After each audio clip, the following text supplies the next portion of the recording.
বড়, বড় রেস্টুরেন্টগুলোর সবসময় একটা ধান্দাই থাকে কিভাবে গ্রাহকদেরকে ঠকানো যায়, কিভাবে গ্রাহকদেরকে বোকা বানানো যায়। আজকে এমন একটা রেসিপি আমার ভিউয়ার্সের সাথে শেয়ার করতে যাচ্ছি, যেটা কিনা রেস্টুরেন্টের থেকেও হবে ১০ গুণ বেশি মজার। রেস্টুরেন্টে গিয়ে এই রেসিপি আর অর্ডার করতে ইচ্ছা করবে না, কারণ আপনি আমার রেসিপি ফলো করে বাসাতেই রেস্টুরেন্টের থেকে ১০ গুণ বেশি মজা করে এটা বানিয়ে নিতে পারবেন। এটা বানিয়ে নেওয়া যেমন সহজ, মানে নতুন রাঁধুনিরাও একবার দেখলেই এটা ঝটপট বানিয়ে ফেলতে পারবে। আর সবসময়ের মতো সহজ করে আজকের রেসিপিটা শেয়ার করব, কারণ হৃদয় ফেরদৌস খান চ্যানেল মানেই এক্স্যাক্টলি আপনারা সবাই জানেন সহজ রেসিপি।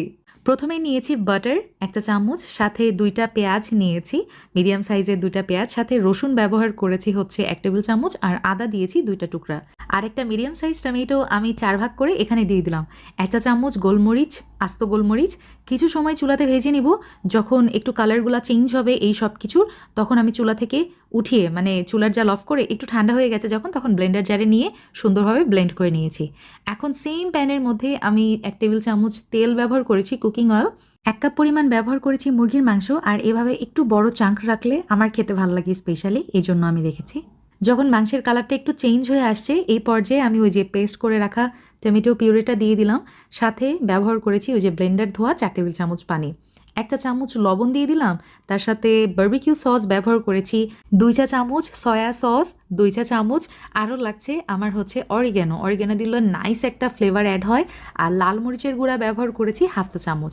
এখন সবকিছু খুব ভালো মতো রান্না করে নিব। যখন এই গ্রেভি থেকে একটু তেলটা ছেড়েছে, তখন আমি চুলা থেকে নামিয়ে নিচ্ছি। এখন একটা প্যানের মধ্যে আমি পাস্তা নিয়েছি ১ কাপ পরিমাণ, সাথে ১ কাপ পরিমাণ আমি দুধ ব্যবহার করেছি, আগে থেকে জাল করা দুধ। তার সাথে ১ কাপ আমি, সরি 1/2 কাপ আমি এখানে পানি অ্যাড করেছি। চুলার জালটা অন করিনি এখনো, আরও কিছু ইনগ্রিডিয়েন্টস অ্যাড করব এখানে। বাটার দিয়েছি ১ চা চামচ, সাথে দিয়েছি হচ্ছে লবণ, এখানে আছে ১ চা চামচ মতো। এখন লাগছে আমার ক্রিম চিজ, এখানে একটা কিউব আমি ব্যবহার করেছি। এটা মানে এই রেসিপির গেম চেঞ্জ করে দিবে, ট্রাস্ট মি। এখন লাগছে আমার গোলমরিচের গুঁড়া, আমি এখানে 1/2 চা চামচ দিয়ে দিলাম। চুলার জালটা অন করে দিব। খুব ভালো মতো নেড়ে-চেড়ে সবকিছু মিক্স করে নিচ্ছি।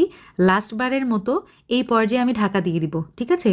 একদম চুলার লো টু মিডিয়াম হিটে এটা আমি রান্না করে নিয়েছি, যতক্ষণ না পর্যন্ত এটা দেখতে পাচ্ছেন পাস্তাটা সুন্দর মতো সিদ্ধ হয়ে গেছে। আর এই দুধের কনসিস্টেন্সিটা দেখেন একটু মাখো, মাখো টাইপ থাকবে। এই পর্যায়ে আমি অ্যাড করে দিচ্ছি ওই যে চিকেনগুলো, যেটা আমি হচ্ছে তান্দুরি চিকেন বলতে পারেন বা মাসালা চিকেন, এরকমই একটা ফ্লেভার আসে, এতটা মজা হয়। তো চিকেনগুলো জাস্ট ওপর দিয়ে দিলাম।